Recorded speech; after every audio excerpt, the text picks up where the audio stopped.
जय श्री राम। अभी तक हमने ये सुन चुके हैं कि अफजल खान का वध कर दिया गया। अफजल खान की आंतड़ियाँ शिवाजी ने खींच कर बाहर निकाल दी। उनको वो भटकता हुआ दगा दगा चिल्लाता हुआ भागने लगा। हमने सुना। वास्तव में हिंदू परंपराओं में, सनातन परंपराओं में और मुस्लिम परंपराओं में क्या अंतर है, ये यहाँ पर आपको देखने को मिलेगा कि अफजल खान का शीश काटने के बाद में उसको रायगढ़ ले जाया गया।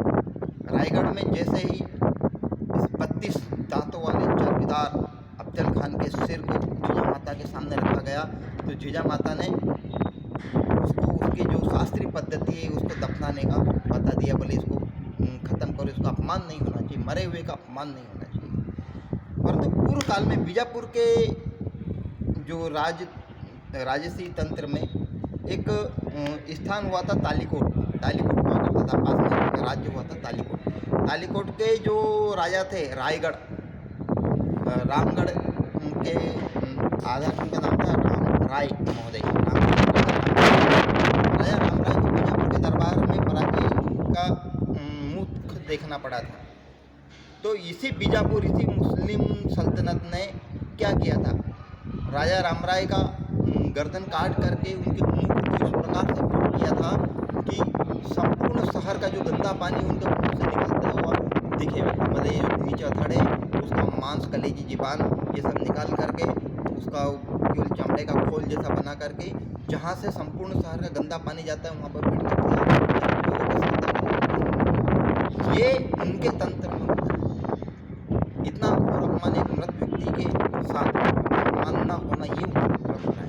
और हमारी भारतीय परंपराएं हैं। जीजा माता ने बोला चाहे अफजल खान ने कितने ही अपराध किए हो, परंतु मरने के बाद व्यक्ति की लाश के साथ में उसके मृत शरीर का सम्मान होना चाहिए और उसका सम्मान उसकी जो धर्म की रीति के अनुसार उसका जो दफन का कार्यक्रम है वो कर दिया गया।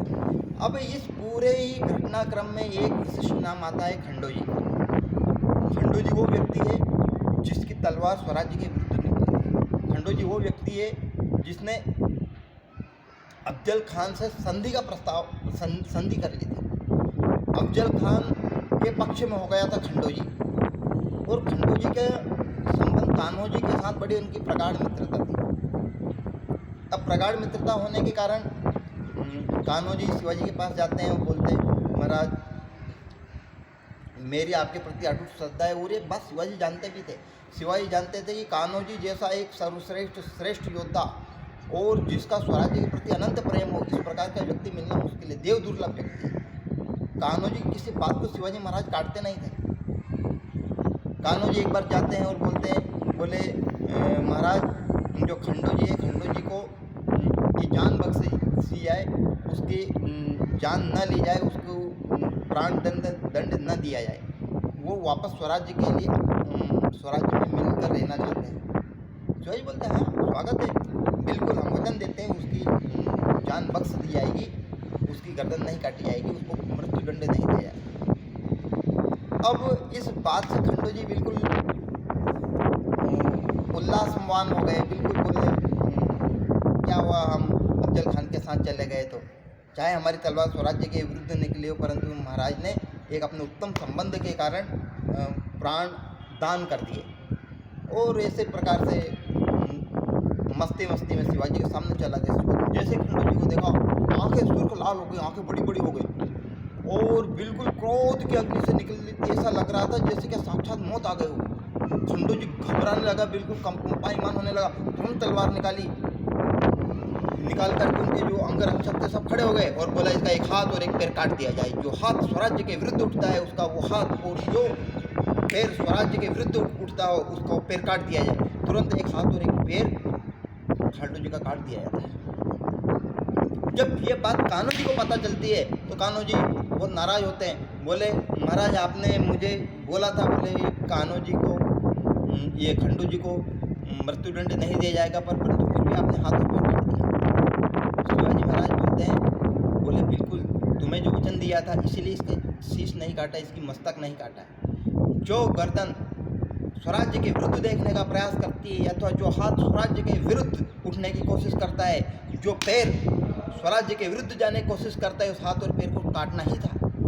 यदि स्वराज्य के विरुद्ध काम करने वाले देशद्रोहियों को यदि ऐसे ही छोड़ दिया जाएगा तो स्वराज्य कुछ कोई दिन नहीं चलेगा, ये तिनकों के घर की भांति बिखर जाएगा। ये बात कान्होजी को समझ में आती है कि स्वराज्य के चाहे किसी व्यक्ति के 50 अपराध माफ कर दिए जाएं चलेगा, परंतु यदि उसका अपराध राष्ट्र के खिलाफ है, स्वराज्य के खिलाफ है, तंत्र के खिलाफ है, तो उसको बिल्कुल ही माफ़ न किया जाए, उसको तुरंत समूल नाश करना चाहिए। परंतु चूंकि तंत्र के अंतर्गत माफ़ी दी जा चुकी थी, प्राण दंड नहीं लेना था, इसलिए हाथ और पैर काटे। शिवाजी ने जब इस प्रकार से रौद्र रूप सब देखते हैं सब अचंभ में रह जाते हैं। बोले इतनी तुच्छता, इतनी बिल्कुल बारीकी, जहाँ पर जाने योग्य है वहाँ तो भले चाहे लाखों करोड़ों रुपए चले जाए, चाहे बड़े बड़ी रियासतें चली जाए, चाहे बड़े बड़े गढ़ देकर के भी कभी कभी संधि प्रस्ताव किया जाता है, परंतु राष्ट्र के खिलाफ हमारे निजी जीवन के लिए यदि जो कोई भी प्रयास किया जाए उसकी दंड केवल एक ही है, वो दंड। इस प्रकार का शिवाजी कह करके इस बात को समाप्त करते हैं। अब हम यहाँ से चलते हैं पन्हालगढ़ की ओर। पन्हालगढ़ का वो एक विकराल, वो एक अप्रतिम, वो स्वप्न का बिल्कुल एक, जिसको बोलते हैं केवल एक ऐसा जो असंभव को भी संभव कर दे, जो मृत लोगों में भी जान फूंक दे, जिसके आगे मृत्यु भी स्थायी हो गई, वो एक ऐसा वह प्रदर्शन जहाँ पर कि इच्छा मृत्यु का वरदान प्राप्त एक महायोद्धा का अप्रतिम शौर्य प्रदर्शन हम आगे के एपिसोड में सुनते हैं। जय श्री राम।